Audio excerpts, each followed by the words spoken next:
Hello, this is Tim Law with Planet Forward Coaching and Self-Reliance You. Always remember, you are essential with your goals, your dreams, your life, and always make sure that you're doing the very, very best that you can every single day.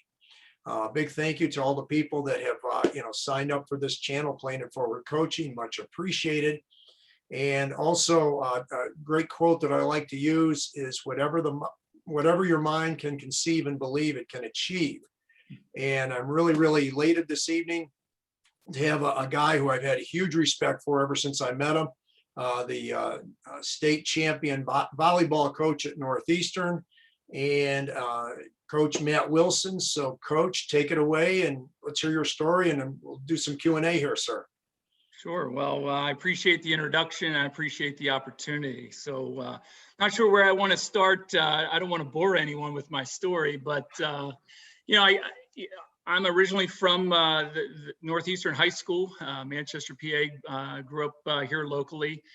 As I grew up, much like everyone else, I was a basketball player, primarily a basketball player. And, for me, I'm one of those lucky chosen few, I like to think, where I still to this day remember when I think my life sort of made a turn. And for me, it was my 8th grade year in, back then we called it junior high because it was just 7th and 8th grade.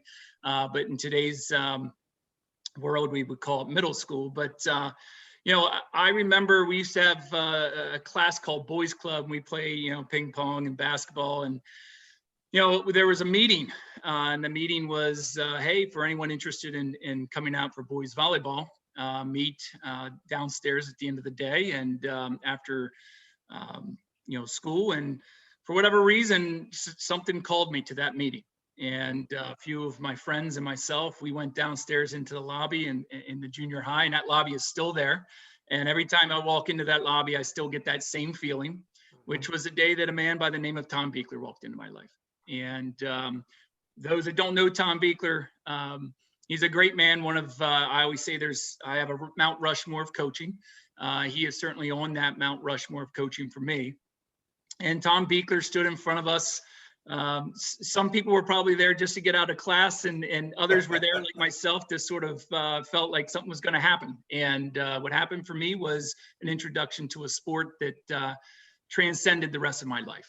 And without the sport of volleyball and my growth through the sport and growth through mentoring with other coaches and watching and learning, I don't think the life I've been privileged to lead and have and build would have taken place if that singular day didn't happen for me, Tim. So a lot of thanks goes back to Tom Beekler. And look, he brought me into that gym, and the next thing I knew, I was hooked. And my parents were thinking to themselves, what the heck do you want to play volleyball for? Of course, they're picturing picnic ball. It was anything but that. And ultimately what that did is it propelled me to a point in the sport where, again, I was privileged to be given the opportunity to attend the Ohio State University and play 4 years and serve 2 years as their captain at Ohio State.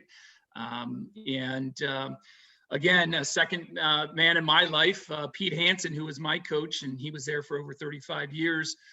Again, he's on my Mount Rushmore of coaches. And, it just sort of built from there. And while at Ohio State, not only did I develop as a player, I began to understand leadership roles.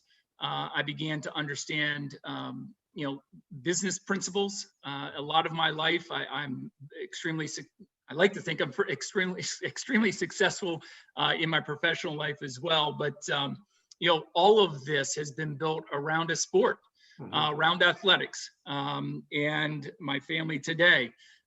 Also, everything in my life probably comes back to the sport of volleyball or athletics in some way, shape, or form. And, I think whether it's athletics, it's music, musicals, whatever it might be, I think having a passion for something is sort of that spark that can really led me into parts unknown in terms of success, wild success, and the ability now upon my graduation to then come back to Northeastern 26 years ago, where Wow. Tom Beekler and I sat in his living room for about 6-7 hours. I think I left his house around 2 a.m. He tried to convince me to take over for him because he was retiring and I wanted nothing to do with coaching. And finally, to get him to keep quiet, I basically said, look, I'll give it 1 year. And he said, I have a feeling it will be much longer than 1 year. I thought, you're crazy. I want nothing to do with young individuals and leading and developing. But as you well know, and looking back over my 26 years, I've been nothing but blessed to come across some of the finest young men and ladies at Northeastern who have gone on to some fantastic success themselves. And the on court, off the court is really what we're after in building a young individual. So I guess that's my story, and hopefully I didn't bore anyone. They're still tuning in. No, it's great. And what's interesting, Coach, is how a lot of us can look back on that particular individual that kind of, moved you in that direction. I know I had a couple individuals like that myself, and I think anybody that's gone, deep into coaching as long as you have or I have or whatever, we can certainly look back at key individuals that really, they said the right word to us at the right time, and it really makes a big difference. One of the things that I wanted to bring up with you, and you certainly walk this one, is that the will to prepare to win is more important than the will to win. And you did such a great job. I've been to obviously a lot of the volleyball matches, but I've been to a number of your practices, and I love, and I said this to the other day, I love the old school attitude. If you're a snowflake or a soft billow, you probably don't belong in here. Okay. And I kind of feel the same way. I mean, we love our kids and everything, but give us that forward glide, give us that fire in the belly, and we can make something out of you, and you guys prepare so well. Yeah. And I think you're spot on. I think when I reflect back, and I think my first reflection was probably 2012 when I was inducted into the Pennsylvania Volleyball Coaches Hall of Fame. Someone asked me, how'd you get here? What was it? And I think, as you said, I have been particularly blessed that, you don't get to where I've gotten to or others alone, right? So I was very fortunate to have young guys come into our gym that, I have often said in parent meetings, my job is to help young guys to build a dream, to think about a dream, create a desire or a fire in the belly, as you said, to attain that dream and obtain a memory that is going to last for a lifetime. But I also say that the way we do this can be very or quite uncomfortable at times. And if we leave it up to them by themselves, it's too easy to not do it.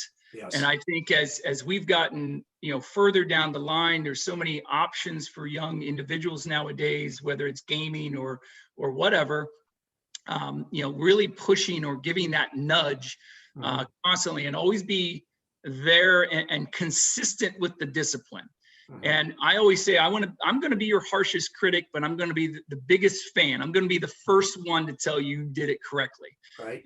I think if you treat them that manner and they get to understand that, my early parts of my coaching career, I think a lot of people thought I was a raging lunatic.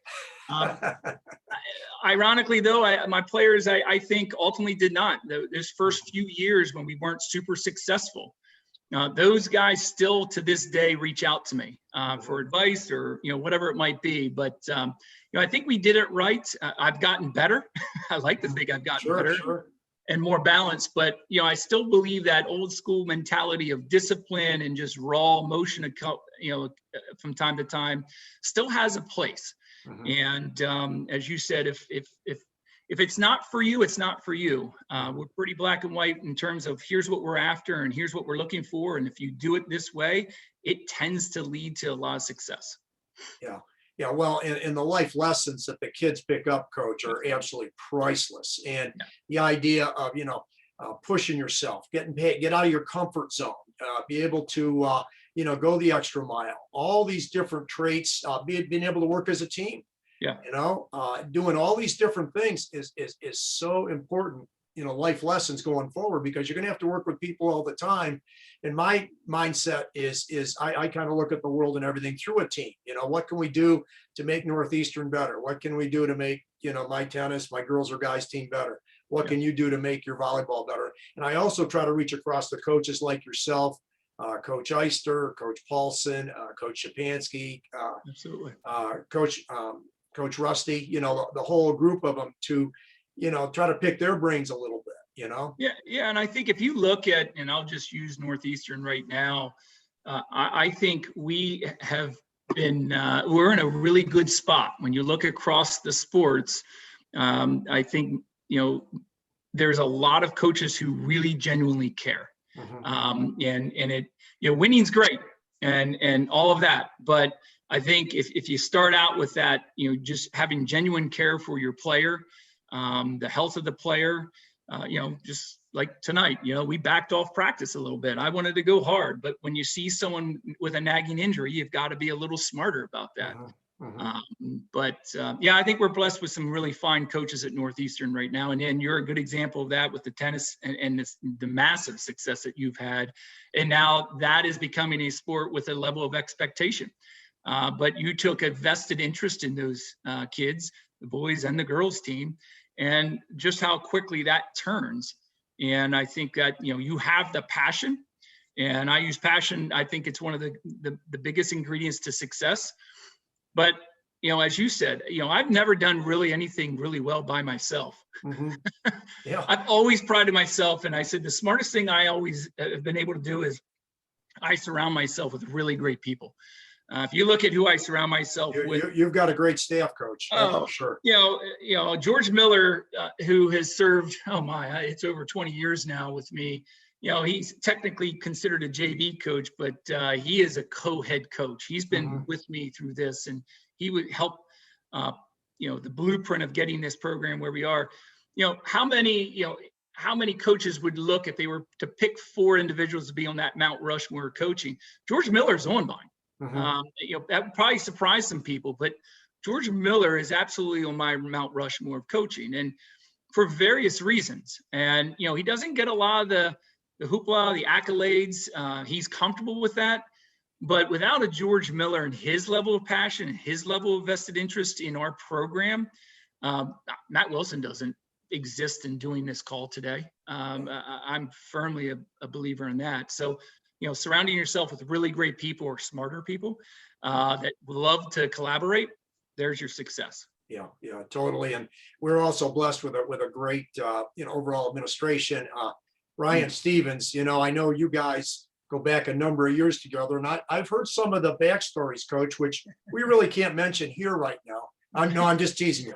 Yeah, but the idea. There's a few, I'm sure. Yeah, well, at a couple weddings or something like that. I'm not sure. Exactly. But anyway, no, we're really blessed to have Coach Brian Stevens, and he really backs everybody very, very well. Yeah. And what would you say was some of your best advice to teens and young adults, Coach?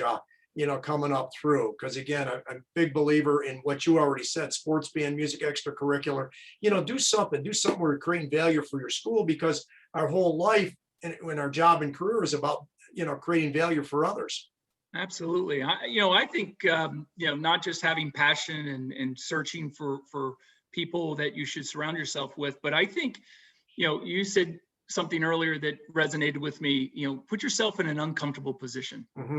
Stretch your mind, stretch your abilities, because ultimately what I feel, and COVID is a really good example of this. And I've, COVID for me has really opened my eyes to a whole different paradigm shift in terms of the level of perseverance, right? Sports and high level academic achievement, right? It's around perseverance. And I think we got to a point where it was just easy to quit and try to find something else. I think those that have a high level of achievement are willing to hang in there when it's tough. And I'll speak to, I have a son right now with the men's volleyball team at Ohio State. Look, that has not been an easy road. I don't think any freshman academically or athletically, this has been very easy year. And I said to him, you're building, you're grinding, and you're building that perseverance, which ultimately you're going to need. Yes. You're going to endure some really difficult times in your career, in your relationships, and somehow you need to find that level of perseverance and see it through. And again, this isn't even just athletics; it's personal relationships and career. And sometimes we lose very important people to us in our lives. How do you get through that? And I think for me and I think others, sports have been able to really build that. We've won a lot of championships, but to win a lot of championships, you got to do an awful lot of losing. Yes, I suffered. Yeah, I went through a 1-11 year. I think year 2 or 3 of my coaching career, and that was the year I could have easily walked away. And I think today in coaching and in athletics, if it doesn't come easy, it doesn't come quick, or it doesn't come natural, they're on to the next thing. They're on to the next gig. We don't have a lot of coaches around decades. We don't have a lot of players who stick this out. And I'm in a sport, and you're in a sport, coach, that we don't play as youngsters. It's throw a ball, right? Catch a ball, shoot a ball, run with the ball. So for really great athletes in these high schools, Northeastern included, I do believe sometimes it's very intimidating to go, I'm a really great basketball player. I see what volleyball is doing. I'd love to be part of that. I don't know what they're doing over there, but I'm just a little nervous to jump the fence, so to speak, and give it a try, because they know they're not going to do well initially. Sure. And I think taking that chance in tennis, taking that chance in whatever sport it might be, volleyball or else or otherwise, and persevere through that. On the back side of that, Tim, could be something that you never dreamt possible, which could be, a state championship. It could be lifelong friends, and it could be just a lesson or values learned that you can use for the rest of your life. Sure. Well, and coach, I think that, and one of the things I've said to some of the others that I've interviewed is that with this whole COVID challenge, people that are deeply involved with sports, band, music, extracurricular, they've almost developed like a suit of armor. As challenging as COVID has been, and it has been, let's face it. But the idea that we put ourselves and pushed ourselves through, I was a collegiate wrestler and beyond, and just, pulling weight and doing all kinds of things like that. It like I say, you talk about getting out of your comfort zone. And I think that has given the athletes or the people that are involved with the band, music, extracurricular, or the plays, where they've had to push themselves, to stay up late to try to get your work done. You get that little extra suit of armor emotionally. And I think it's helped us adapt to this major challenge of COVID. Yeah, I agree. I agree. Yeah. Well, any concluding remarks here, Coach? This has been fantastic. And again, I'm a big fan of yours for a long time here. And I appreciate the support right from the beginning that, you kind of gave us as far as tennis was concerned. Because I remember you saying that you noticed us on the court, in the off season. There is no off season, you know that. Right. And, but anything that you'd want to say as far as thoughts for teens or young adults? Well, first, here's where I knew you were different. Okay. And I saw it again today when you came in from the outside. You were different when I saw the flurries and the snow flying years ago when you first took over, right? And you didn't cancel. And so what I'll leave you with is, I say it to my players, and I think it's don't make an excuse. And you didn't use weather as an excuse when you first took over. And I wholeheartedly remember gloves and everything else, and out there's your athletes, right? And that was, I believe, year 1. And I thought to myself, now there's a difference. There's a difference. You could easily make an excuse not to be out there. Those athletes could have made an excuse not to come, but ultimately they did. And look where that program has gone from where it once was. So for me, and to those listening, I probably said way too much, but I think, excuses are excuses. Get rid of the excuses and go make it happen for yourself, and seek something that you're going to be passionate about. Seek something that's going to be very fulfilling, whether it's being first chair in your instrument, whether it's, in some other endeavor, but don't make an excuse not to pursue it. Pursue it and embrace the challenges and build the perseverance to see it through. Yeah. I think it's as simple as that. Well said, Coach. And I would be remiss if I didn't throw out a good term toward both of your incredible sons. One was an outstanding swimmer, and the other one and volleyball, and then also basketball and volleyball. And they're two great kids, and I've really I got to know the younger one a little bit better, but what I know about Drew as well, just outstanding young men. You and your wife should be very proud of them. Well, I appreciate that, and I am I'm not deserving of those two boys. I can tell you that they are magnificent in their own right, and have sort of far exceeded my expectations for them. So awfully proud. So thank you very much. I appreciate it. Absolutely, absolutely, Coach. Well, this has been wonderful. If you could just hang out for a bit after I end the recording, we'll chat for a second, and do appreciate this interview. We wanted to make it happen, and we finally did. So this is great. We did. Thank you. Yes, sir.